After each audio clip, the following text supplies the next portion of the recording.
Coach, you there? Yo, what's good, bro? Good on.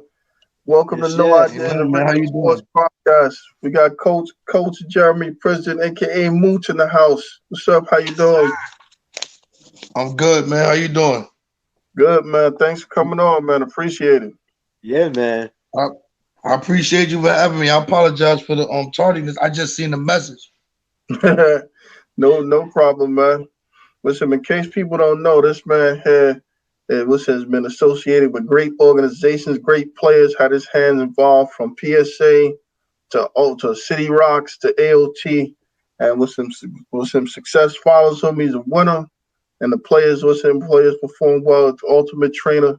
This is my guy right here, Mm. I appreciate you, man. What's going on though? man. We good, man. Good, man. We just talk about some sports stuff, different things with the basketball and stuff. Listen, Theo's gonna love you, man, because you got his favorite topic on mind, man. Remember we was talking about that transfer portal stuff. Oh yeah, it's Yeah, unpaid free agency, man. That's what it is. Cole, let me ask you a question, Mooch. How you feel about the portal? Because a lot of these kids, I was talking to Kiana weeks ago. A lot of these kids is leaving, and most of these kids are starting for these programs. They're playing a lot of minutes, or playing the whole game. And to my knowledge, they have it real good. So why would you transfer if you starting, you playing the whole game? I really don't get that. So for me, it's like when you look at like college basketball, it's just like anything else. It's almost like dating. Like, so no one, because of what social media has created in the dating world, no one is happy with their life. They're just looking at everybody else's life. And so they create a fallacy in their mind that because you live next door to him, your life should be the same as theirs. You understand what I'm Hmm. saying? So it's the same thing with in the basketball world. So it's more and more. So like I'm at my school learning I'm learning how to lead and stuff like that, right? But this dude I played against at AAU, he averaging 20 a game. And I Hmm. scored 25 against him in high school. So I think I'm just as good as him. So why am I not having the same success? So it has to be somebody else's fault. Got you. You understand? And then it's just that whole idea of AAU. Like, if I don't like it here, forget toughing it out and learning how to be mentally tough and fight for what you want because all that stuff is valued at the level next. So, no, forget all that. Like, I'm going to just go somewhere else where they're telling me that it's going to be easier or they're going to give me what I want. Okay. So, like, as far as I guess what you're saying is true. So, if the kids that's basically they ain't willing to tough it out and tough it out at the AAU level, it's gonna be hard to get them to tough it out in college. Then, if they willing to move around You there, see it. And that's why I always tell parents get used to someone being tough on your kid because it's going to build character. So, like, if you parents don't never want nobody to coach their kid, as soon as the kid come home, start crying, oh, I didn't play a lot or this and that, like they want to cuddle them. But a real coach and a real mentor's job is to use basketball to teach you real life. So if I'm not teaching you how to deal with it, if I'm breaking every time you're not getting your way just for the sake of me winning basketball games, I'm not really teaching you. You know what I'm saying? So later on in life, the lessons that you should have learned through basketball, you're gonna learn through failure. Mm. I yeah. like I like that. So Moose, let me ask you about Sharif Cooper, right? Okay, I know, of course, you know him pretty well. Is he coming out to the NBA draft? Are you going to the portal? What's he doing? yeah, he's in the NBA draft. He entered the draft. He has an agent too as well, or not yet? I mean, it's all foregone conclusion. I'm not sure Okay, yet, but yeah, pretty much he's gonna hire an agent. okay. I Can believe you he is. okay? Let us know from your opinion, his strength and weaknesses going into I guess his NBA ambitions. Um, well, his strengths is he's dynamic. Like he's a playmaker. He's a scorer. He's a playmaker. He's a winner. But most importantly, like he's a leader. So like he makes people around him better. He makes them believe in themselves, and he simplifies the game for people. So like for me, it's like it's the intangibles he brings to the game. Like all those special players, they all have a reason why they play the game. It's not for fun. It's not for clout. It's not for money. Like the guys that's special, they play to be the best. He plays to be the best. Like he sets a standard for himself that great players set. Right. You know, like greats. I've seen the best. Like I've seen any point guard you could name in the last 25 years. I've seen him up close and personal. He, up until this point, has been as good as any of them. Nice. I mean, you know, people are gonna always make excuses why every level he goes to, he won't do the same things because they don't know what's inside the kid. So it's like when you have something inside of you that burns, like he's always been denied. No one's ever really given him his credit. Like they all just keep coming up with reasons why he's gonna fail, and it fuels him. You know what I'm saying? Sitting out the shit. Everything he uses is fuel. Like he wake up, he put the time in. He, you know what I'm saying? Like he does the right things. He treats people. And if I'm a general manager, that's what I want. I want a servant leader because that's what that's what's going to galvanize people. Look at Kyle Lowry, right? He's not the most talented dude, but he does what it takes to win, and he's a leader. And at the end of the day, people going to respect him because at the end of the day, it's going to be like, okay, yo, this dude put out. He'll take the charge. He going to get a ball up. He's a servant leader. And people respect him. I like that. I like that. So, in all these places you've been, man, and what's it, man, they all won, man. What do you think was like the common denominator that all of them had that made them winners? Organization, competent help. You know, they were built by great architects. Like all three of those programs was built by like great architects. You know, and other than the City Rocks, I was blessed to see like the infantile stages of both. So like for me, it's like they all like they do things the right way. They don't try to cut corners, like you know what I'm saying? Like they're interested in the process. And anytime you're interested in the process, the overall outcome is gonna be what you want it to be because you're gonna take your time and build it the right way. Like you're not looking for no shortcuts. So if I do things the right way, like you was there, like you seen dudes in the gym with these kids all the time, like you know what I'm saying, helping them with their homework, their literacy, like how to talk, how to walk, how to be a young man, like and get what they want out this whole basketball experience. And that's important. So we didn't skip, it was no steps. Nobody skipped steps. It was just systematically build it so you can have it. Because once you build the infrastructure of anything, whether it be your family, a basketball organization, anything, like once you build the infrastructure the correct way, it's going to stand the test of time because the bottom of it is sturdy. It's not going to fall. Yeah. What do you think the style difference is from coming up top to what's in the going down south? How's the game different? Let's say in the different regions.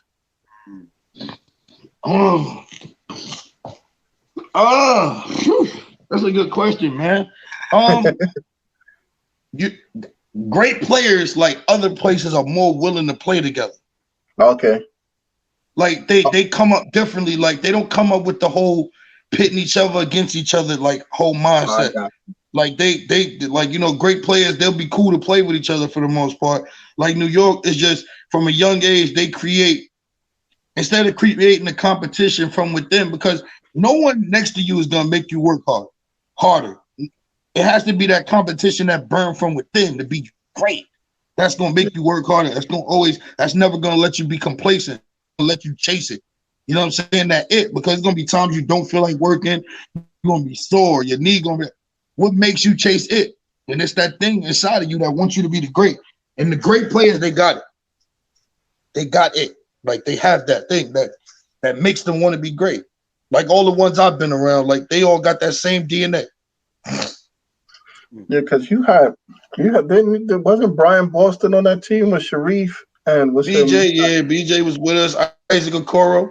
Yup. Yeah. Top 5 pick. Yes. Yeah. Yeah, you got like a super team, man. Oh yeah, man. And you know, they were some great kids, man. It was so much fun because the kids were good, man. Like they love basketball, they love to be in the gym. And you know, that AOT story is like a super, super unique story where I think like the documentary is just gonna be like crazy because like when you see like how it was built, how literally, like, you got all these kids from a town in Georgia that go on and win a national championship at a public school that's never won before. You know what I'm saying? Wow. There's only been 3 national high school player of the years as juniors: Sharif, Cooper, Greg Oden, LeBron James in history. You know what I'm saying? Like City of Palms, there's only 3 public schools that ever won it. Lonzo Ball and them did it. Jaylen Brown and them did it. Sharif Cooper did it. Named MVP as an underclassman at the City of Palms. It's only, I think, maybe one other person that's ever done it. So, like, this kid has been creating history everywhere he went. And that's why I be laughing, because I'm just like, AOT never existed before Sharif. He put us on the map to where I would like to say we probably was the most popular, one of the most talked about and followed AAU teams in recent memory. Yeah. Like, our games were insane. Like, people could, man, I used to see kids try to, like, Sharif, like, damn near strip his clothes off. Kids want socks, shorts, he would give it to them and stuff like that. So, like, that was built, like you know, by Sharif's dad, like, built from the beginning. Like, and if people know their history on AOT, like, Coop had girls. Like, he had about 8 or 9 McDonald All-American girls. Like, his daughter was the #1 player in the country. He had Diamond DeShields, Alicia Gray, Derrick Henry, all those girls. Like, he had all of them. Like, you think AOT boys was doing something?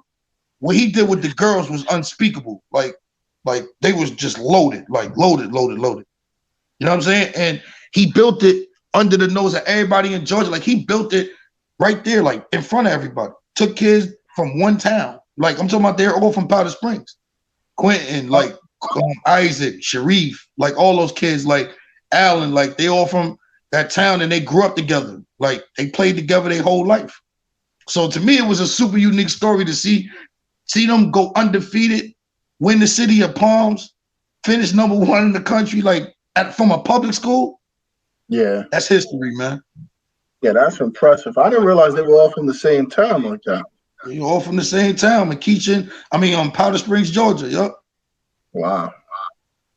Yup. So, yeah, man, it's good to see those kids doing good, man. Right. Hey, Mooch, let me ask you this. From your time playing, from you, I guess, getting into AAU basketball, as you speak right now, have the players changed? Are the players more softer, so to speak, or are they more athletic? They always say this era is softer than years before. How you feel about that assessment? I don't want to say softer. They're just different.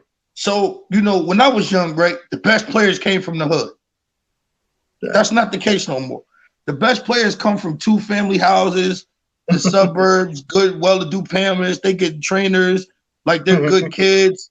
You know what I'm saying? Like, probably nobody paid them no mind. There's no pressure on them to save the whole family.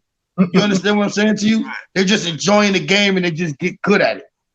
You know what I'm saying? So that's where the game has changed. Like, before we had the Allen Iversons. Like, we don't have the Allen Iversons no more. Dude from piss poor conditions. Like, our best players in the league, other than the kids that's from Compton and maybe LeBron James, tell me somebody that come from dire circumstances.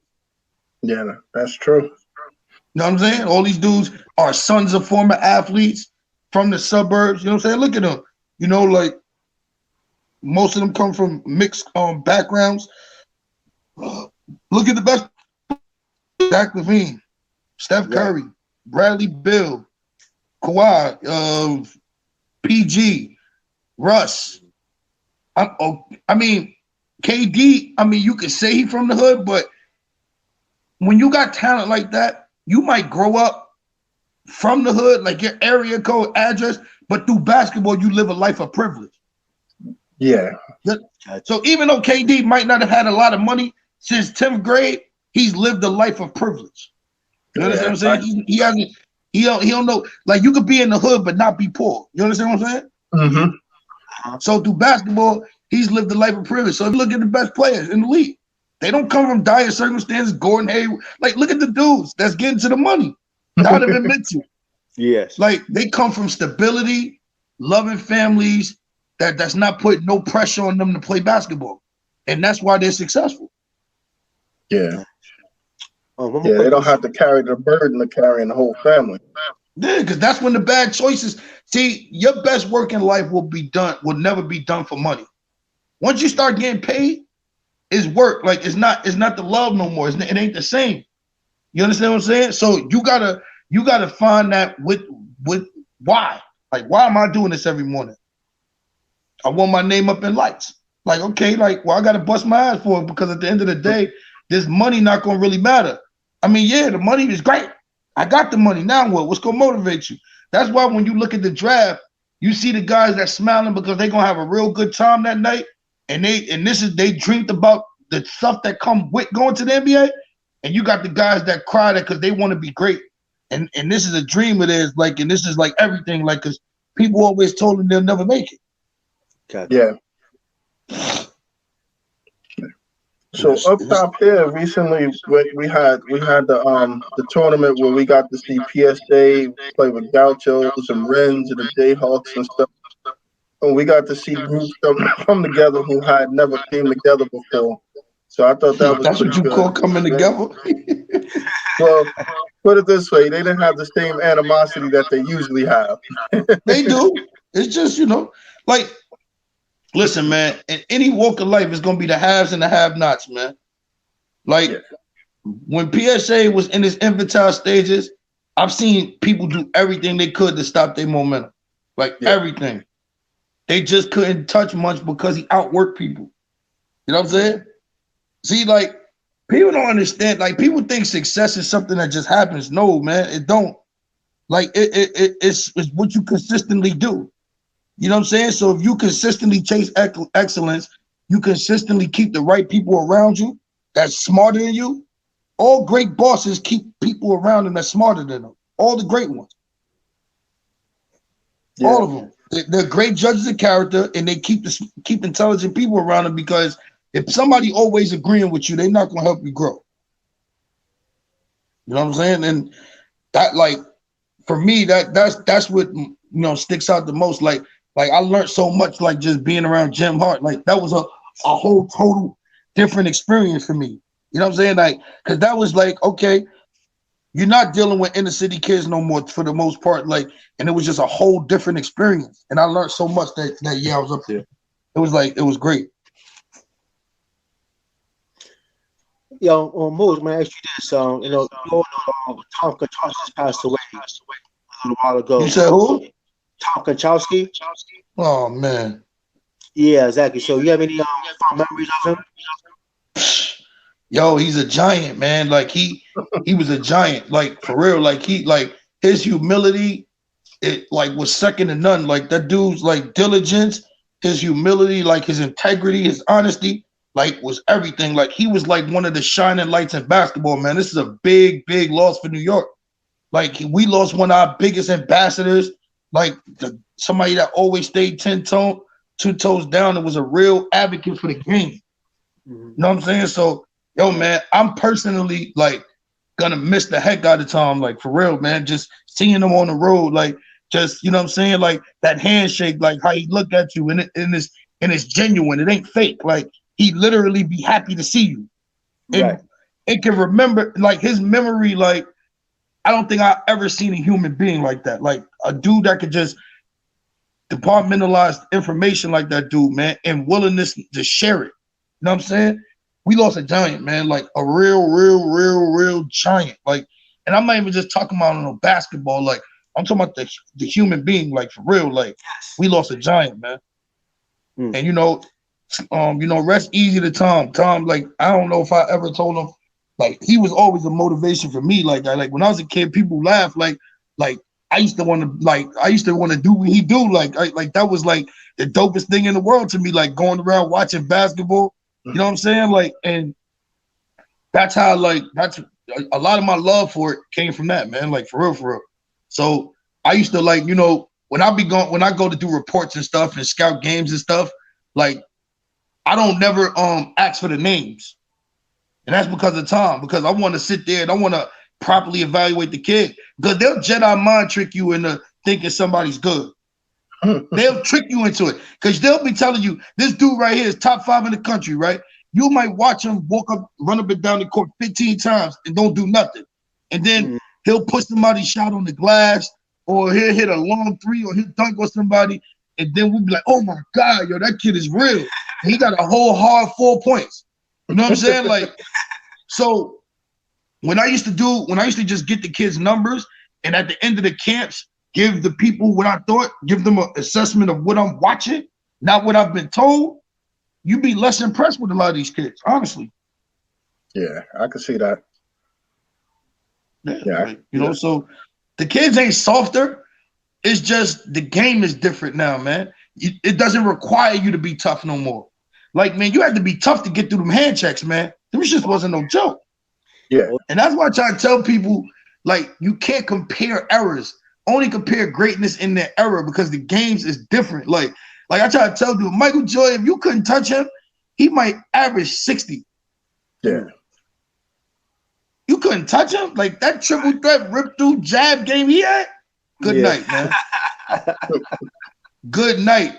That's why I be telling these young boys, I can't talk to y'all about that dude, man. I can't even have a real conversation with you about him. He was that different.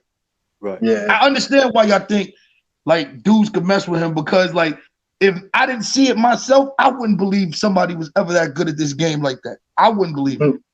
You know what I'm saying? Michael Jordan, he was different. And he was built different, which when I watched The Last Dance, I realized something. That's when I first realized, like, yo, you really can't compare dudes from different eras because Michael Jordan, as great as he is, he wouldn't be as successful in this era. I don't think so. No. It would be the reason why I'm saying it though is because these dudes' temperaments are different now. You know what I'm saying? Like they wouldn't allow him to be the teammate that he was. Dudes would walk out the door like nobody would want to play with him. Right. Because you can imagine how much money he would be making right now. Like you've seen how much he was making back then. So you can imagine how much he'd be making right now. Seriously, he didn't really hang out with his teammates like that. He wasn't really a social guy like that. He really did his own thing. Like, if Kyrie Irving left LeBron James, what you think dudes would have been doing to Michael Jordan? LeBron passed the ball. Like, what you think? Like, Michael Jordan, a dad tell you, like, yo, don't shoot. Yeah. It's different eras, man. For me, like, you know, you got to compare greatness in this era. Who dominates their era? Yeah. So, but listen, from all the basketball stuff you say, what do you want to do with the game, man? What's your progression and your next step? Man, so like, you know, I've been doing the grassroots thing. Like basically I'm trying to build my own consulting company, Residual Incorporated. Okay. So like it's basically like consulting on different levels of basketball and business and stuff like that. Like so I'm interested in building that brand. Like, you know, I've had fun. I think I've helped a lot of young men. Like it's been fun. Like I got so many memories and like stories from AAU days, like so many relationships, you know what I'm saying? Like, so like for me, it's like, you know, like I can go to this next phase with my head up. Like I think I've been able to impact a lot of different lives and stuff like that. So I'm kind of proud of that. Oh, that's great, man. That's great. No, but it's been a unique ride. Like I think eventually I'm gonna do a documentary on it because it was like I blinked and it was like, damn, like 8 years just left, like 9 years just left, and it was just like a situation where it was like, yo, like, you know, it was unbelievable sometimes. Like it was just like, damn, like you see these kids, like I'm looking at some of these kids, they in the league, and I remember like they was 12 years old with me, like, you know what I'm saying, 13 years old, like, you know, questioning their life. You know what I'm saying? Like, so, you know, see Donovan Mitchell, like, I remember when he was a little kid, he just had the super biggest feet you ever seen on a young kid in your life.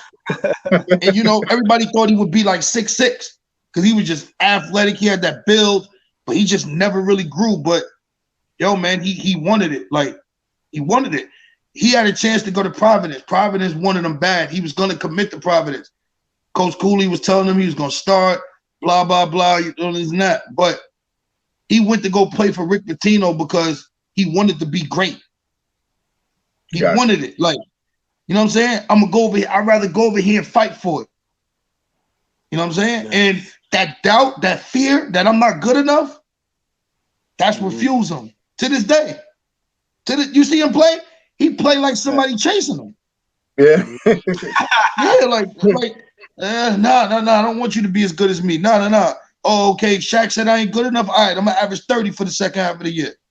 You understand what I'm saying? That fear of not being good enough, it drives the great ones.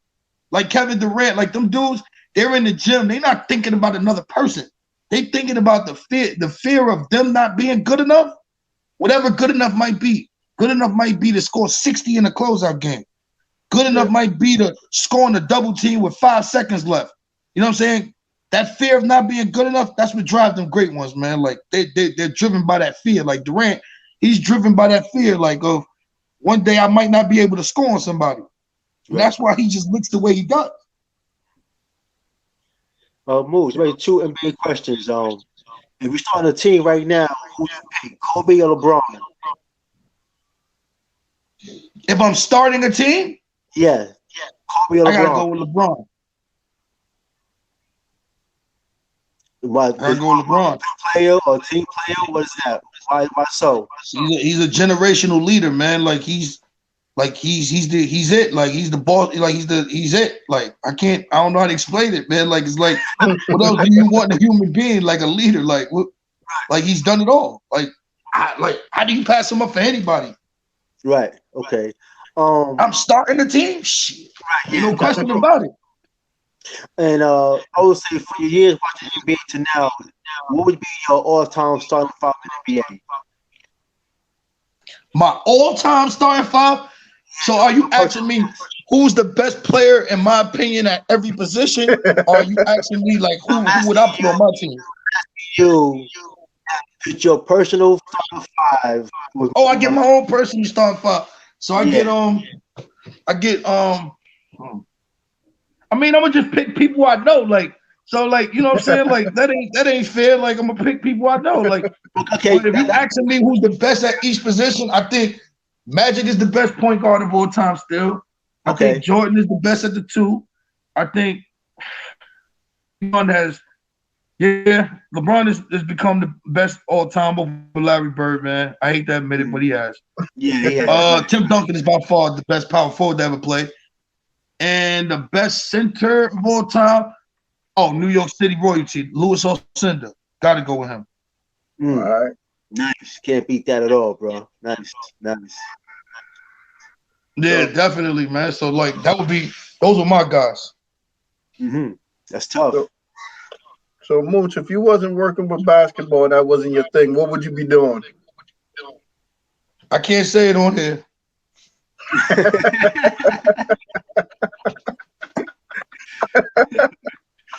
That's a good question, man. I'm not sure, man. Like I was a financial aid counselor for a while at Fairleigh Dickinson University, and you know that's kind of like how my introduction with the basketball game was, because I was working at Fairleigh Dickinson. That's when I started working at ABCD camp.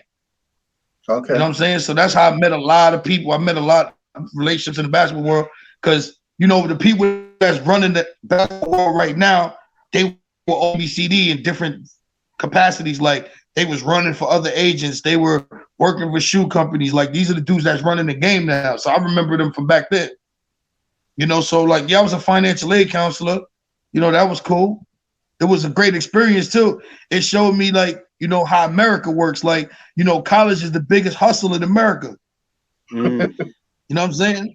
It's the biggest hustle in America because it gives you an illusions of it, but at the same time, it sets you back in life. Yeah. Like going to college, only good for the relationships and the achievement part of it. When you walk out them doors, 99% of the stuff you learned in that classroom is going to be useless to you. You know what I'm saying? So your network, that's what you learn in college that's going to help you in real life. Like how to build relationships, because that's all life is really about. I've gotten so many opportunities and done so many things that most people would never get a chance to do, just on the simple premise of the relationships I was able to build. You know what I'm saying? Because I always value relationships. Now I would do, like, dudes would come to New York, and I would look out for them just on the strength of having a relationship. You know what I'm saying? And they would call me for anything. Like, I'll be courtside I've been going courtside to games for 20 years, man. Like, you know what I'm saying? Like, dudes are like, you know, you just gotta always like have value. Like, fungible assets, things that's easily disposable. Like that's what I always try to tell people. You don't never want to be a fungible asset, something that's easily replaceable. Like you always want to have value in anything and anywhere you go. Like most importantly, value yourself. Yeah. And I've been guilty of that myself too. Sometimes I don't give myself enough credit. Like sometimes I do, sometimes I don't. But I was never in it for credit though. It was never about that for me. For me, it was always about the kids and impacting and making a difference. It's just my pure love for the game. Like, you know what I'm saying? It was always about that for me. Yeah. So, every stop was unique. Like it was unique experiences like on all 3 stops, man. It was just super unique. Yeah. But that's one of the things I was telling you when we talked from the outside. You could see that you're moving around and saying wherever you went, it was successful. So even if you didn't see it, people outside see it. Yeah, man. I mean, like, it's just about bringing value, but also, man, like, like those 2 guys, like I knew before basketball. You understand what I'm saying to you? Like, so it's a little different for me. Like, it wasn't like no basketball stuff while I was involved with them. It was family stuff. Like I know those dudes like for years. Like Mooch I've known since 7 years old, 8 years old, man. You know what I'm saying? Like I've known him my whole life, basically. Coop, I've known since I was a young teen. You know what I'm saying? Like, so when it come to basketball, like City Rocks was a basketball thing. Like I went up there to coach basketball. It was mostly an egotistical thing. Like I just wanted to see if I could just go up there and, and do some things. And, Jim, he let me do it. Like he trusted me. Like he trusted my eye for talent.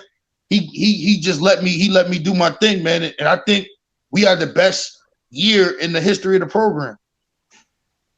Like we won Boo Williams. We beat Georgia Stars, man. Georgia Stars, Davion Mitchell, Chumo Kiki was on that team. The big 7-footer Ike, he was on that team. Wendell Carter, like all of them do. Wow. We was the only team that beat them that season. They lost 1 game that whole season. Wow. And we beat them in the chip. It was just great. And I remember everybody was talking about how we was gonna get blown out. And I was telling these kids, like, the best part about this is you get to write your own story. You get to write your own story. We in the middle of Boo Williams. No one expected us to be in the championship game. They're gonna give us a million reasons why we gonna go out here and get blown out. But guess what? We got something else for them. Right. We definitely got something for them. And man, them kids played I'm saying they played their behinds off. I couldn't believe it. Like, because it was dudes that I was looking at like, I don't know if this kid is quite good enough. And them dudes just played together. They didn't care who got the credit. Yo, it was unbelievable, man. It was one of my better experiences in AAU. Dad, and you go to Peace Jam and stuff like that, just going down there the first time with Mooch, his first time at Peace Jam. Like, just some of those experiences you can't pay for. Like, you come, we in a first of all, they put us in a bracket. They put us in the pool. Mooch gonna kill me for telling this story, but it's funny, yo. So it's a Amari Stoudemire big man camp. So Nike do, at the time they was doing positional camps. Like, the point guard camp was Kyrie Irving, Chris Paul, Amari Stoudemire big man camp, Kevin Durant wing camp. So we in Jersey at the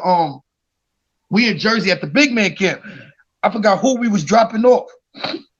We see the dudes from Nike. They had just put the pools out. This is his first time being in Peace Jam. First year to deal, everything. So, it's, everybody antsy, like, okay, because at that time, if I'm not mistaken, Mooch was the first guy in the history of EYBL to go to Peace Jam the first year of his deal. That was like a big deal. Like, your first year your deal going to Peace Jam, because it never happened. So that was a big deal at the time. And everybody's saying, yo, y'all gonna get spanked, this and that. So the dudes that was running Nike at the time, he came to Mooch and was like, yeah, man, y'all have fun in that pool, man. Y'all gonna be some pool play dudes. Like, y'all ain't getting out of that pool. Mooch was like, oh, yeah, we not. And the pools came out. So we got Mac Urban Fire in our pool. They got Jahlil Okafor, Cliff Alexander, Jalen Brunson on their team. We got Houston Hoops in our pool. They got De'Aaron Fox, Justin Jackson, Justice Winslow, Kelly Oubre, and the kid Carson Edwards. You had Jackson Tigers, they had Malik Newman. You had the Texas Titans with Julius Randle in them. Matt Jones and all those guys. You had all these dudes is in our pool. So I get down there late. We lose the first game. Now, when you lose the first game, you're pretty much 75% your stuff packed. You ain't getting out of the pool once you lose that first game. So we lost the first game. Mind you, I'm just happy we in Pridgen. I'm like, we here. Like, you know what I'm saying? We get the hoop. The next day, we beat Jackson Tigers. So now we 1-1. So now we got to play Houston Hoops, I think it is. Everybody expecting us to get killed because they just beat us. You know, Kelly Oubre had dunked on Shaq at LeBron camp, something like nasty. Sports into them. So we playing against them and all that. Like, we just like, damn, like, this is going to be a tough game but, you know, we figured it out. Like, because I was watching them all week. I was watching that team all year, and I just kept looking at them. And I was just saying to myself, like, De'Aaron Fox, he's super young. Justice Winslow is a really good player, but he's a really good all-around player. You know what I'm saying? Kelly Oubre, he was just emerging as coming into his own. He was good. But the one thing I noticed, I said, the only dude that can flat out score is Justin Jackson. And I was like, yo, Munch, we don't have no answer for him. But if you can keep Kelly Oubre off that fast break, we could beat them. Right. Yeah. He had 4 points. We wound up winning that game. And then when we won the game, it was crazy because, you know, I remember after the game we won, we were super hyped. I was like, yo, bud, show you the man, yo. And he was like, nah, we got a tough one. And it was Mac Irvin Fire. Last game, win to get out of pool. Because when we beat Houston Hoops, it was a big deal. It was a big deal. Like, everybody in there was like, yo, they just beat Houston Hoops. Yo, because they had 4 first-round picks on their team. 4. So we in there, we like, damn, we got to play Mac Irvin Fire. And I got this on my phone, too. You know what? I'm going to post it. So we upstairs, right? And we talking to Boo. I'm talking to Boo Williams. Like, me and him just talking. Eventually, like 25 people start coming around us. And me and him talking and all that. And I was like, yo, yo, go. Nobody think like we gonna beat Mac Irvin Fire. He was like, y'all gonna beat them. I was like, you think so? He was like, yeah. He was like, the kid Okafor, he don't like to pass out that double team. Just body double teaming real fast.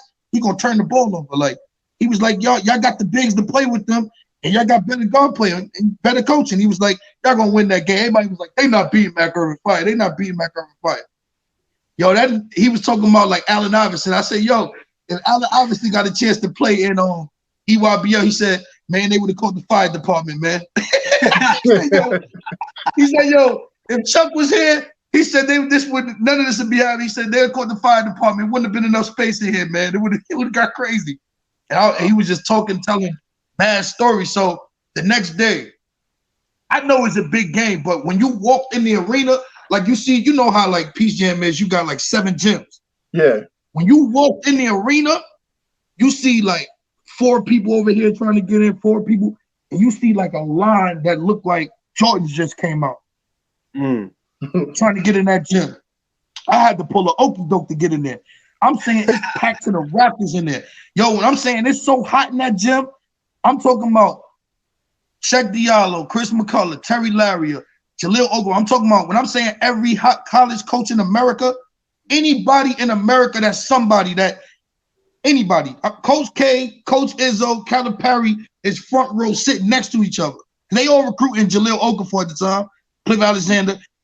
Boeheim walked in the gym. I'm talking about it's packed to the rafters in there. Everybody, the dudes from New York is coming to watch us lose. You know that New York, Chicago energy in that gym was crazy. The whole side in Chicago. We got us, and then we got the New York dudes that don't fuck with us that's at the games. That's when we lose. But don't nobody want the new upstart program in the city. Just got a Nike deal. Gauchos don't got a deal no more. Riverside's gone. Everybody's mad. Yeah. And now this dude is about to get out of pool play. And that game was like so crazy because we get down about 13 points quick. Shaq get 2 fouls. We get down 13 points quick. And I just remember Munch calling the timeout. He just started flipping on them dudes like, I'm gonna let them take this from us. And that was Shavon Newkirk, kid from New York. Now listen to me, man. People probably don't know who Shavon Newkirk is, right? This kid was like so unorthodox and so different. He used to drive me crazy. But let me tell you something. You talking about a bad MFer? Like I'm talking about a gamer. Like you ever seen a dude, you'll watch his game and he just flat out produced. You don't like the way it don't look great, but he just gets it done. Man, he played his ass off. He played his ass off. And it was so rewarding because, you know, coming from the New York City Catholic League, you know, the Catholic League was down. So there's no size in New York. So when you get to the basket, you get to the basket and it's a layup. But when you get to that EYBL, man, those dudes got size. Like, you go to that basket, they coming. You know what I'm saying? They coming to get it. And at that time, you know, Shavar was coming from the city. He was adjusting. This is a whole new level for most of these kids, except the kids that's in prep school, because they play against this kind of talent all the time. Yeah. But from the New York City, no. And yo, man, to see Shavar come that far and play the way he played in Peace Jam, it was just like it was a surreal feeling, man. That was a crazy feeling, man. It was dope to see, like, you know, because Malik Newman beat us on the last second shot, the first session. He beat us on the last second shot. Shavar begged much to guard him.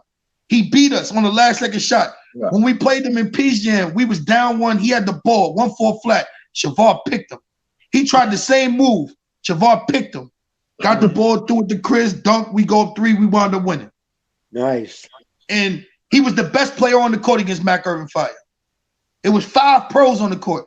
He was the best player on the court that day. When we went down 13, he took over the game. Like, he just made every play. Steals, layups. He took a rebound from Jahlil Okafor one time and got an and one. And then Shaq come back in the game. Chris played the game of his life. We wound up winning. Man, that silence in that gym, all those mad-ass Chicago dudes out of here, like knowing they got to go home, that was the best. That was one of the best feelings in life. Like, that was awesome. Like, that's awesome. Great. When you got 10 people in there that believe in you, and like I'm talking about dudes want us to lose. When that game start turning, like, man, it was something else. That was something else. Oh, that's great, man. Hey, Coach. Yeah, man, it was good, man. It was a great experience. Hey, Coach, let me ask you, do you recall watching Riverside Hawks years ago when they had like Brand and Chutney Gray and SD Glove? Of course I do. Chud is my man. You talking about Kevin Morris and all of them dudes? Yeah, Chud my man too. Chud from way back, and they had Tyrone Grant. Tyrone Grant, Chudney, Kevin Morris. They had no, Eric Barkley and them was the next year. Willie Dersh. Yeah. That team was loaded, man. Mm-hmm. Yeah, I remember those dudes. Okay. They was tough. Yeah. See, you remember that team? That was when New York had 3 AAU teams and dudes didn't care about, like, dudes wanted to play with Riverside. It wasn't I'm gonna go over here and play. It was, yo, yeah, I'm on Riverside. The 11th dude was a high major. You understand what I'm saying, G? So like that's what I'm saying. You can't compare eras. Like you can't get no Ron, no Elton Brand, and all these dudes to play on the same team in New York right now, man. No, you couldn't. But the irony in the whole thing, bro, is this. If you look at the dudes that's getting drafted, hello? Yes. Oh, if you look at the dudes that's getting drafted, right? It's the guys that was the glue guys in high school on the AAU team that had to do the other shit around the other dudes that took all the shots. Those are the guys. Because when you go to the NBA, right, 99.999% of the dudes that's getting drafted is not good enough to be the best scorer, 2 or 3 scorers on the NBA team. So how are you going to get on the court? What are you going to bring to the table that's going to make that coach put you on the court? And those are the dudes that's getting drafted. 8, if you look at the top 10 last year, 8 out of those top 10 players were not the best players on their AAU teams. Yeah, I can believe that. I'm telling you. Isaac Okoro, Patrick Williams, Tyrese Halliburton played with Tyler Hero in high school. Who else you got in the draft? Most of them wasn't. The guys that was the guys, those are the guys that fell in the draft because, quote unquote, they say you don't know how to play. Yeah. Gotcha. The team is usually around them, and you're not going to the league, and they put the team around you. Nobody's teaching them efficiency. You know what I'm saying? You might be a lottery pick, but you ain't better than me. You know what I'm saying? Like, that's how them dudes in college be, mindset be. Because a year before you came, somebody was telling them they was lottery. Yeah. You understand what I'm saying? So the ones that don't think about the NBA is the ones that make it. If you're thinking about the NBA, it's going to be so much harder for you to make it. You can't be thinking about it. You got to be invested in the process. And when it's time, the NBA going to call your phone. You don't got to call them. They going to call you when it's time. Right. Yeah. You know what I'm saying? But, you know, like, I just want to see the game keep growing. I hate what they do in the AAU now. They trying to take it out the hands of the people that created it and built it. And, you know, like, I'm just anxious to see I think the next wave of basketball is going to be dudes is going to go start coaching AAU. And what they're going to do is they're going to get a good group of kids and they're going to walk out with them group of kids and they're going to become an agent and start representing the kids that they help grow. I think that's the wave. I think that's definitely Listen the to wave. me, man. Listen to me, bro. Let me tell you something, man. I seen this AAU shit from the other side of it. People only comfortable with your presence when they can pimp you. Gotcha. You understand what I'm saying? So they'll look at you like I'm not even gonna put his name out here, but a real prominent college coach said to me, was like, you know, I respect the way you do things because you do it for the right reasons. Like, you ain't about trying to make money. I said, well, coach, all due respect, last time I Googled you, you make more money than anybody off these kids.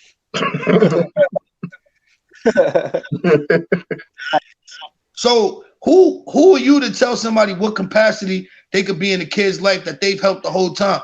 Like, why does people feel like because you're a servant leader that you shouldn't get paid? Yeah. You know, like people talking about the girl from Black Lives Matter saying she bought a $3 million house. First of all, if we're taking care of people that's providing service for us and fighting for us, that makes me proud. How is that a negative thing that she's able to live comfortably? Mm-hmm.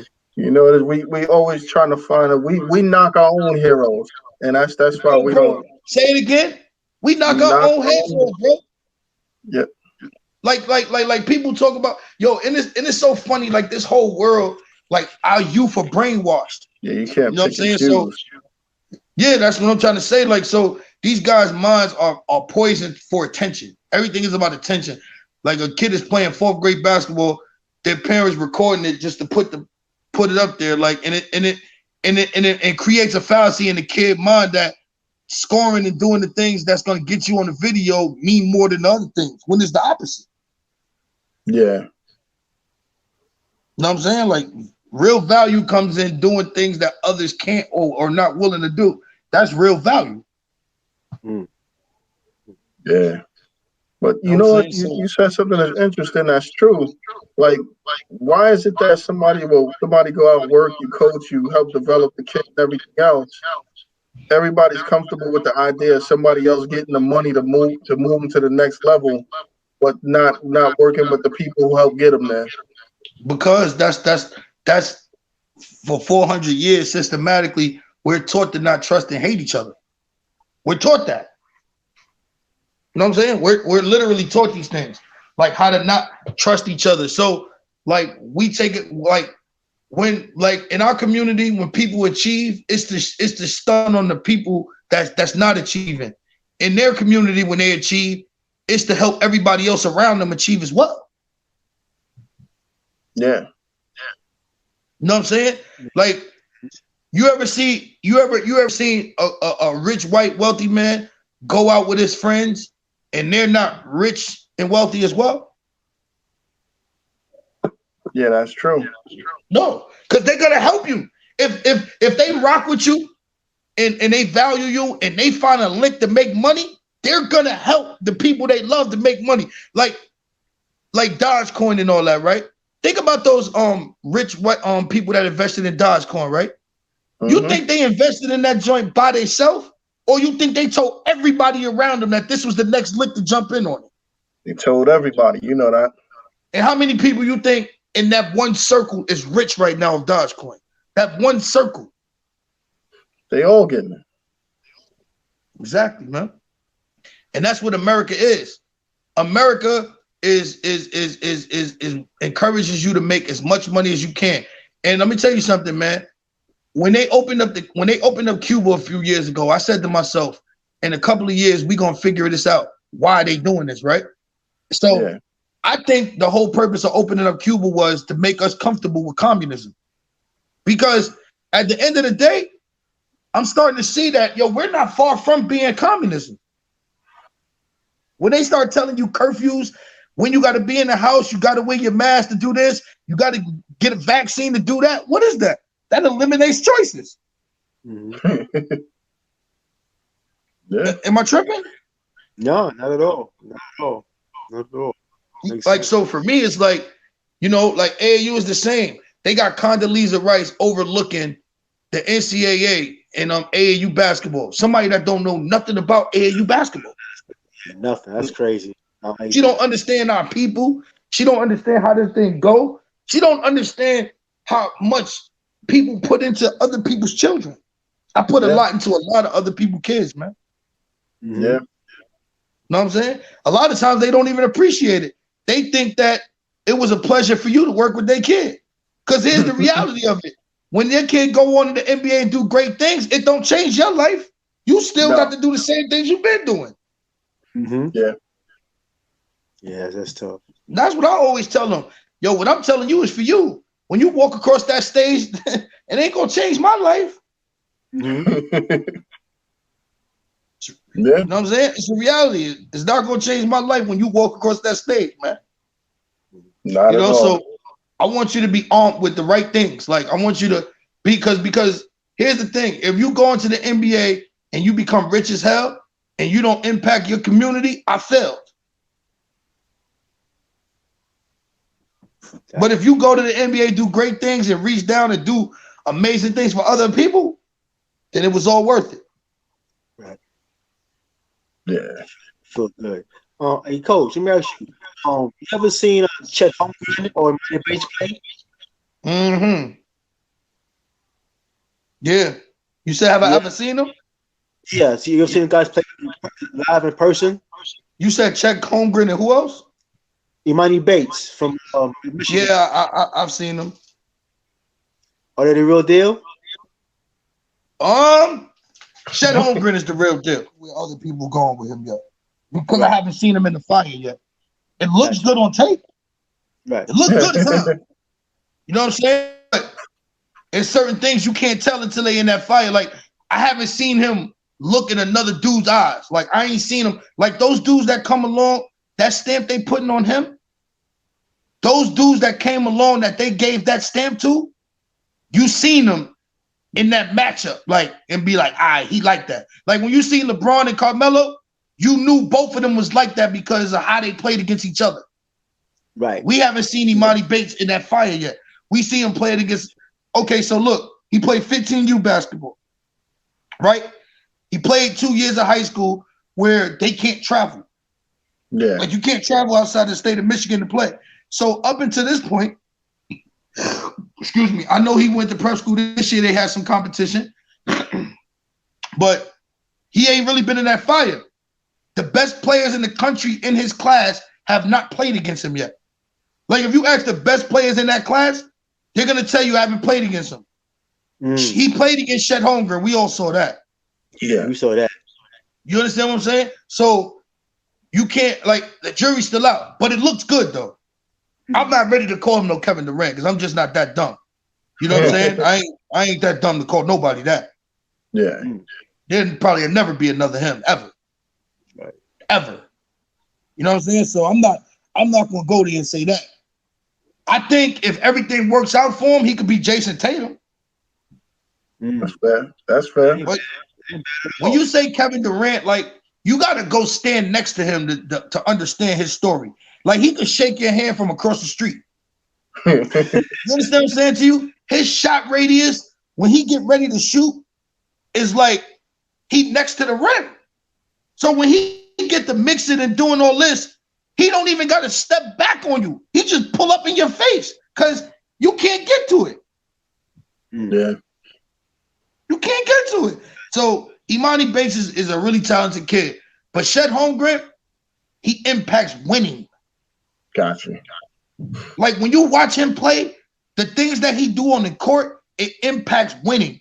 And when I watch him, only thing gonna stop him from being a star is injury, man. Like, He shoots it, he passes it, he puts it on the floor, he blocks shots, he's mobile, and he's all about winning. His teams win. He wins. He only cares about it. You know what I'm saying? I've watched him dominate games that don't shoot. Dominate.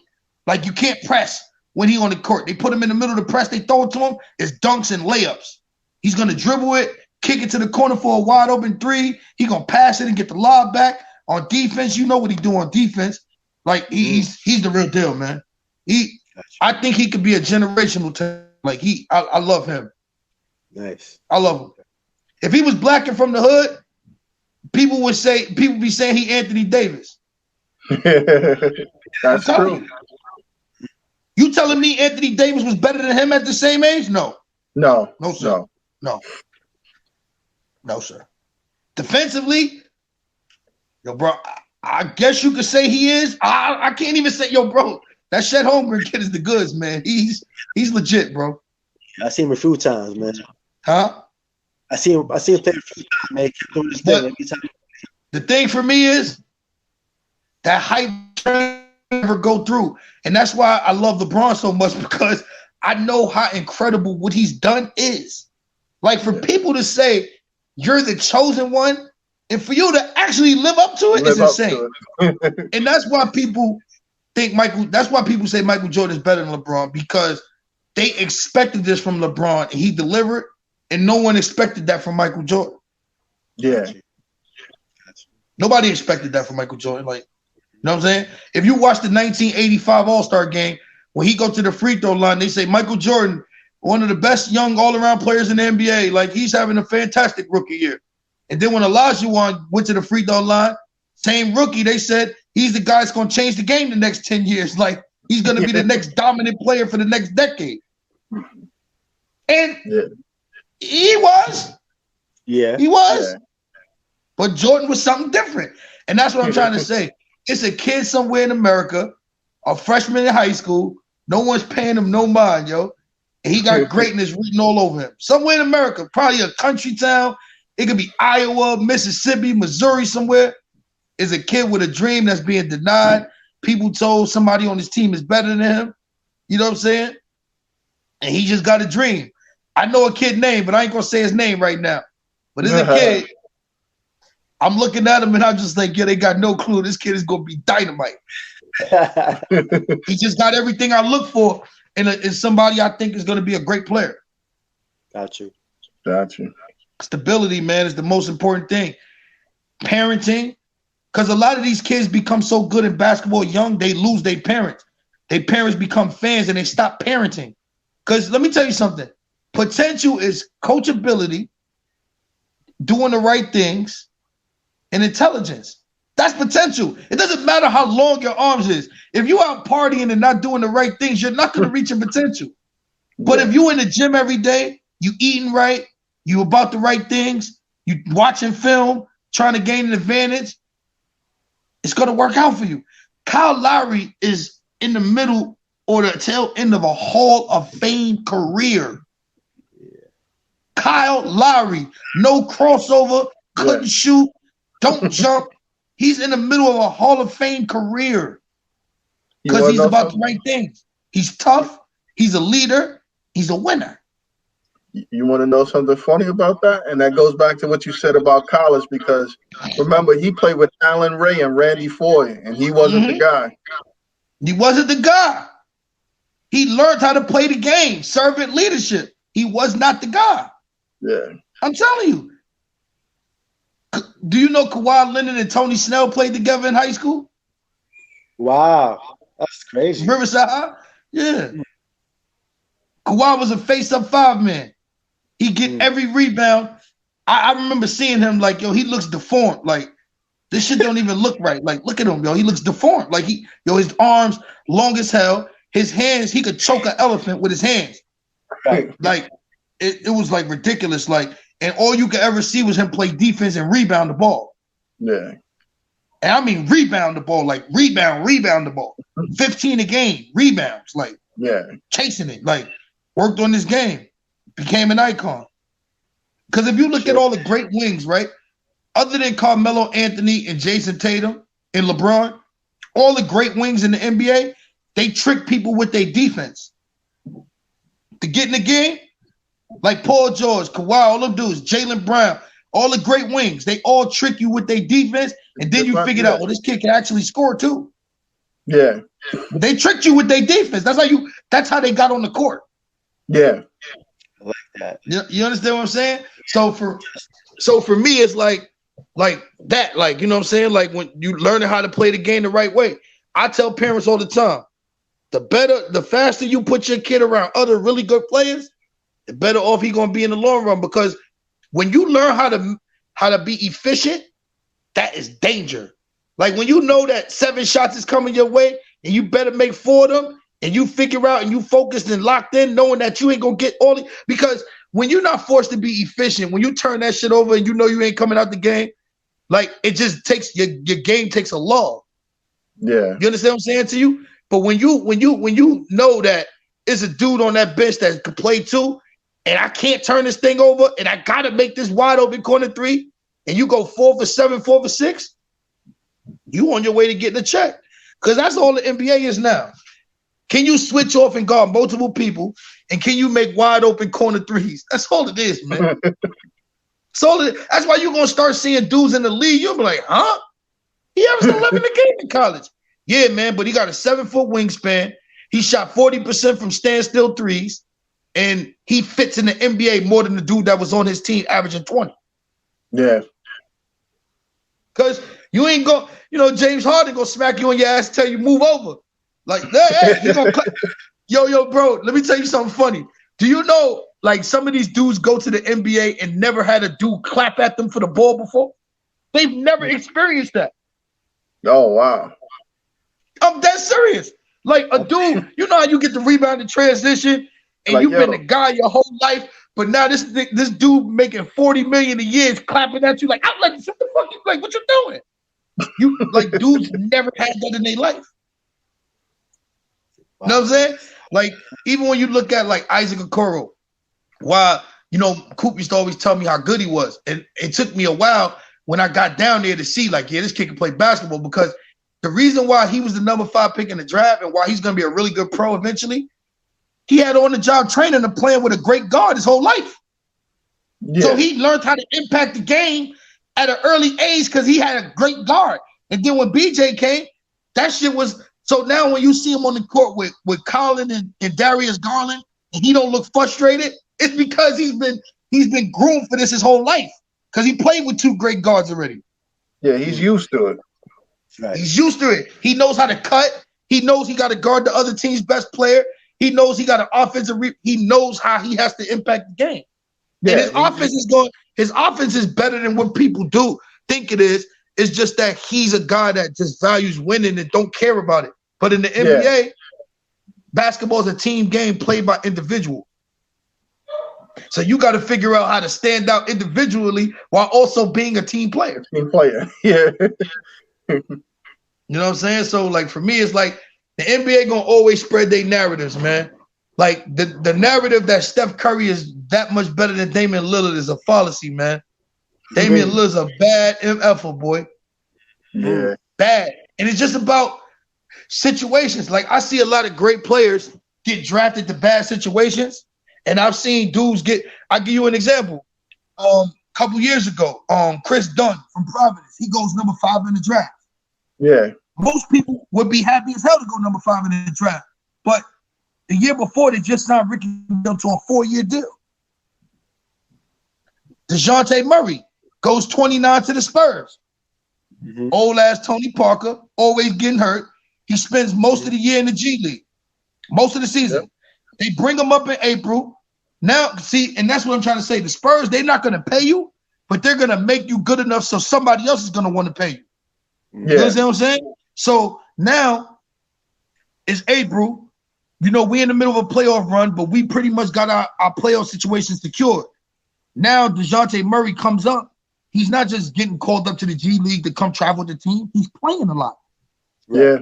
Tony Parker sitting out. He's playing rookie year in the middle of a playoff run. High intensity games. He's being allocated 27 minutes as a plan to develop him, right? Tony Parker gets hurt in the playoffs. Now he's a 20-year-old kid starting in the Western Conference Finals against Steph Curry. Yeah. You halfway there to $80 million already. You there. Right. Like, you understand what I'm saying? And if he didn't tear his ACL, he would have got a lot more money than what he did. Yep. You know what I'm saying? So that's my whole thing. It's all about the situations you get drafted to. Look at Julius Randle. You think the Lakers thought when they was getting Anthony Davis, they gave up 2.5 All-Stars? Yeah, that's true. No, you think they knew Julius Randle was gonna be an All-Star? You think they thought Brandon Ingram? They probably thought Brandon Ingram had the potential. Yeah. But that's what I'm saying. It's about what situation you in. Like you come to the league and LeBron come to your team, you know, it ain't gonna be what you think it's gonna be. That's it. Yeah. And that's why when people talk about Lonzo Ball, I be laughing at them. Like that kid can play. He just was in a bad situation. Yeah. He can flat out play. Like if you're looking at that kid and don't think he can play basketball, there's something wrong with you. No, he just never had an opportunity. He can play. You know, it's funny. His brother, this thing, you know what it is? I think that if he had more of the mentality like his brother, he'd be better off, like LaMelo. No, bro. No. His brother came and they gave him the keys to the organization. Lonzo got drafted. They brought LeBron in and had the ball out his hands. It's a game of confidence. Once you gain your confidence, you off to the races. It's just like Anthony Edwards. Remember when he dunked on that boy that first time? Yeah. Once he got his confidence, it never was the same. Right. Yeah, they can't do nothing with him now. You understand what I'm saying? Once he put that dude on that poster, he started in his mind thinking, I belong here. Now it's time for me to turn up. And he been turning up ever since. Yeah, that's true. You know what I'm saying? Everybody got to have that I'm here in the league moment. Like every young player, they got to get that moment. Yo, I'm here. I'm in the league. Yeah. You feel what I'm saying? Like that is important. It's just like Trae Young, right? When he got drafted, when Luka started doing what Luka started doing, he was making Trae Young a lot of money because now you got to justify how you trade this generational talent for me. So you got to let me do whatever. You got to let me become great or you're going to be out of a job. You understand what I'm saying, bro? Yeah. It's really that simple. It's really that simple. Like you get drafted to a team and a person that believe in you, that's invested in your development, you halfway there to the back.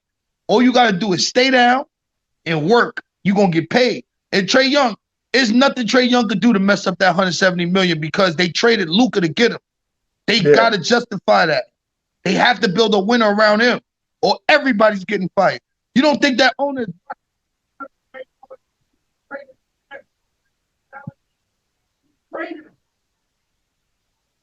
Yeah, I'm sure he watched Luka. He watched what Doncic's doing all the time.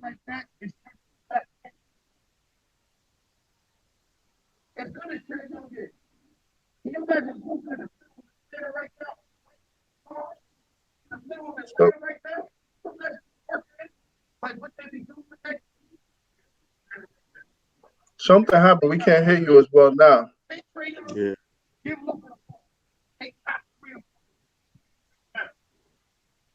Yeah, something happened. We can't hear you as well now. What'd you say? Oh, now we can hear you. Before we couldn't hear you as well. Oh, I'm sorry. You couldn't hear me? No. Yeah. Before now I'm sorry. Now. I'm sorry. You can hear me now? Yeah, you can hear you now. Yeah, I was just saying, like Luka, that boy, you know what I'm saying? Yeah. And Luka nice as heck. But with all due respect, if you put Luka back in that era and put Ron Artest on him, and you can hand check, you're going to have a real problem. Oh, yeah. A real problem. Yeah, but if you can't touch him, he's open heart surgery.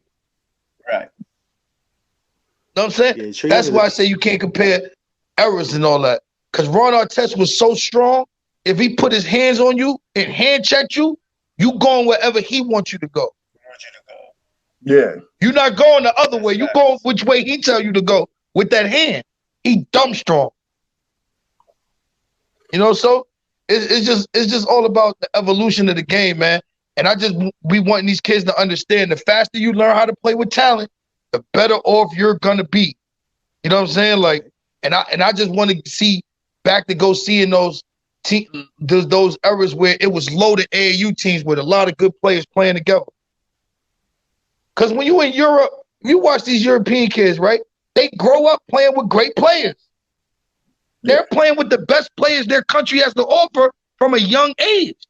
They're being drilled on the team game. We being drilled on the individual game, teaching the kid 90 step backs before he can make a left-hand layup. Yeah, I know. Like, they literally out here teaching kids to take bad shots. Yeah. Yeah, Steph Curry is a one of one. He can make that. Son, we're going to lose the game you taking that shot. We're going to lose. You understand? So that the biggest thing I want coaches to start doing is teach these kids the value being efficient. Show a kid when he 9 for 26 and let him know this ain't it. Yeah. Right. Don't be sitting here pumping no kid.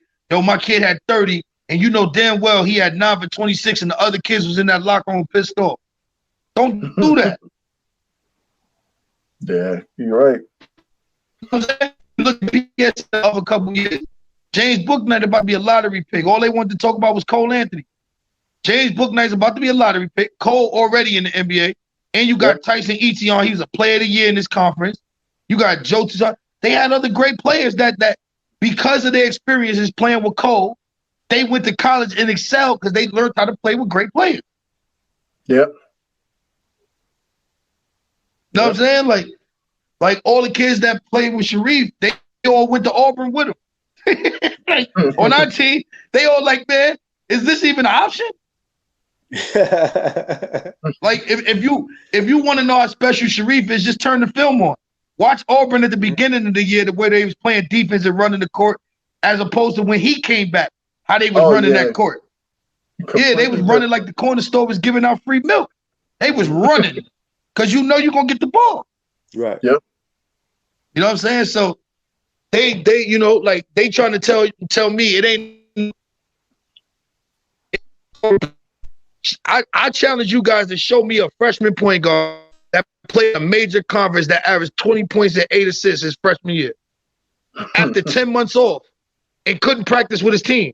When you saw Sharif play against Alabama, he only had 2 practices under his belt since September. His last real game was the Final Four in high school basketball 10 months before that. And you try to ask me, is he like that? Like, what you mean? Like, show me a kid that could take 10 months off right now and go to college in conference play and dominate dudes like he did. Yeah. Show me anybody.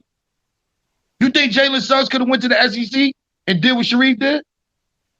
Nah. People trying to trick me, man. I keep telling them, you got to wake up early in the morning to fool me, man. I know what I'm looking at. Right. I know what I'm looking at. Like, right. Yeah, like Evan Mobley is the #1 pick. Should be. Yeah. You will have to be on drugs to pass him up. I love Cade Cunningham. Bad. Cade Cunningham is grown man business. But for what the NBA is, I got a better chance of Evan Mobley. Yeah. Yeah. Way that dude run, he moved like a cat. And at that size, with the rim running and the swing, he's got maximum value. You can build your team and your defense around him for the next 10 years. Like, there's no way I'm passing him up. Yeah. And I think the world of Cade. I think Cade is the best player right now, but I'd be scared to pass Mobley up. I would. I think I'd be passing up Anthony Davis. If you picked Anthony Davis #1, how could you pass him up? Yeah. People forget Anthony Davis was 5th on the team at Kentucky and Orange. 5th. Yeah. That's true. What's the difference between him and I'm okay? You say Evan Mobley is from LA, so he's soft and what difference? There's none. Watch it. Turn on the film. AD was catching lobs, blocking shots. That's what he was doing in college. Yeah. on a loaded team. Evan Mobley was the best player on his team, and he was blocking shots, catching lobs, offensive rebounding, passing, dribbling. Yo, that kid is the real deal. And what he does, you don't value in college. It doesn't have value in college. But put him on the NBA with an elite playmaker and let him dribble handoff with De'Aaron Fox and start rolling to that rim, and you're going to see what I'm talking about. The difference. Yeah. You know what I'm saying? It's going to be a big, big difference. It would be hard for me to pass him up number one. But that Cooper kid, don't bet against him. I'm telling you. You're going to lose all your money. So, and I just hope he find an organization that believe in him like the Hawks believed in Trae Young. He going to do the same thing. I promise you. So if he gets somebody that draft him and believe in him and going to let him rock, because that's when that most crucial part of your career is. You know, because every kid, when you go to the NBA, you're going to have 3-4 games in a row where you're going to start doubting yourself like, I don't know if this shit I got works at this level. You understand? I'll give you an example. Donovan Mitchell, right? So Donovan didn't even think he was going to be a first-round pick. He gets picked in the first round by the Utah Jazz, right? And this is what I'm talking about. This is why I'm saying it doesn't matter how good you are. It just matters in the situation. So Alec Burks Gordon Hayward, all-star, 25 a game, leaves for free agency. Yeah. Alec Burks, who was averaging about 17, 18 a game, who plays Donovan Mitchell's position, gets hurt. He's going to be out 3 months.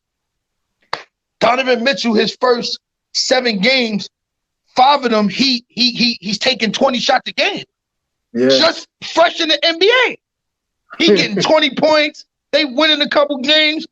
Quinn Snyder putting that battery in his back. He caught his first body. He feeling like, yo, I can do this. Yep. And it just grew and grew and grew and grew because your confidence just grows. I'm on the court giving dudes 30. You know what I'm saying? I'm getting 30 in the NBA game. I never got 30 under Rick Pitino. Yeah. In high school, I played on Brewster with a stacked team. I never was getting 30. You understand what I'm saying? I was playing good. And this is what I'm trying to tell you why he became a star. Look at every step he took. He always was playing with good players. Yeah. Always. And then when he came to the NBA, he looking around, okay, nobody on this team can score? Yeah, young fella, we need you to score. So you mean you're going to just let me play? I could turn this thing over 3 times and you ain't going to sub me? Yo, they let him play. And you seen it. His confidence grew. Went to the roof. Yep. Look at him now, 24, multiple-time All-Star, 190 million. That's how it go, bro. Yeah. That's exactly how it go, man. And this is a kid that 13 other teams passed up. Yeah. The Knicks passed up him for Frank Ntilikina. Yep, including hometown. But that's what I'm trying to say. People would look back at the draft and say, oh, Kawhi Leonard got traded from the Indiana Pacers for George Hill. You understand what I'm saying? People look at that now and be like, wow, what you thinking? But Kawhi Leonard, I'm not sure he would have been what he is if he didn't go to the Spurs. Yeah. Because he struggled on offense, another organization might not have been as patient with him. You understand what I'm saying? Yeah. The Spurs dumped everything down for him. Look, this be Bruce Bowen. You see this corner? Just cut. We'll figure this jump shot out later. Right now, just win. And then he just kept getting better. Yep. You got the old heads teaching you right when you come in the league. That's another thing. A lot of kids get drafted to these teams young as hell. And if you ain't got no old heads that really teach you, like a dude, let me see some of the great old heads in the NBA now. Like, that's great. Oh, Al Horford, super pro. You know, a lot of kids was lucky to be around Jared Jackson, like dudes like Thaddeus Young, like those type of dudes. Like young dudes, Chris Paul, young dudes are gonna develop around them because they're gonna see what it's like to make a lot of money in the NBA and how to be a pro. You understand what I'm saying? Shai Gilgeous-Alexander, he took that leap under Chris Paul. He showed him how to be a pro. Yep. Like, yo, you want this money? You got to do this. You got to go out here in the community. You got to spend an extra 10 minutes talking to the owner's wife. You got to do these interviews. Like, you got to be the person the coach can rely on. You got to be the first person in the gym. When you learn that from a dude that then cashed out $300 million, you understand what I'm saying to you? It hit different. Yeah, definitely. I remember one of my kids telling me like, "Yo, bro, I ain't never leaving the gym." I'm like, "Why?" He said, "Yo, man, we was in the locker room. Yo, Joe Johnson showed me one of his checks." I said, "Damn, that's your motivation." He said, "Yo, yeah, man. Hey, yeah, that's my motivation. You know, somebody show you a check for $1.2 million every 2 weeks. That's motivation like a mofo." Know what I'm saying? But people see Joe Johnson, how nice he is. Well, they call him ISO Joe. How many hours you think he spent in the game, in the gym, perfecting the fact that you can't guard him one-on-one? Yeah. You know what I'm saying? People look at Kyrie Irving. You know how many hours in the gym you got to do a double behind the back side step 3 ball? Yo, he's reinventing the game before us, right in front of our eyes. Yeah. He's allowing the next generation of players like LaMelo Balls and all them young guys coming in that freedom to be creatively great. Because you can't coach what Kyrie do. You can't tell him stop dribbling. You can't tell him stop playing with the ball. That's him. Yeah. You know what I'm saying? So for me, it's like he's creating that next, and that's what LeBron did. LeBron grew the game, man. Michael Jordan grew his brand. LeBron grew the game. Like he showed the players their power. Like he showed them how to be their own independent entities. That's his legacy. He made the game better for the players. LeBron made the game better for Michael Jordan made the game better for the owners. LeBron made the game better for the players. And I think on that note, man, that's a great place for to leave it up, man. I ain't hear you. What you say, bro? I said that's a great place to end, man. With the LeBron, with him holding it down, man. Listen, man. Yeah, man. I appreciate you for having me up, man. We family, man. I look forward to seeing you at some point. Thanks for. Oh yeah, no, we definitely gonna talk, man. Definitely. Yeah, thanks for the wisdom, my dude. Bro, you got my number. Yo, it's a pleasure meeting you, King. Yes, sir. Yes, sir, man. Look forward to meeting you one day. All right, Chuck. Yeah, definitely, man. Thanks, bro. No doubt. Thank you, man. We'll talk. All right.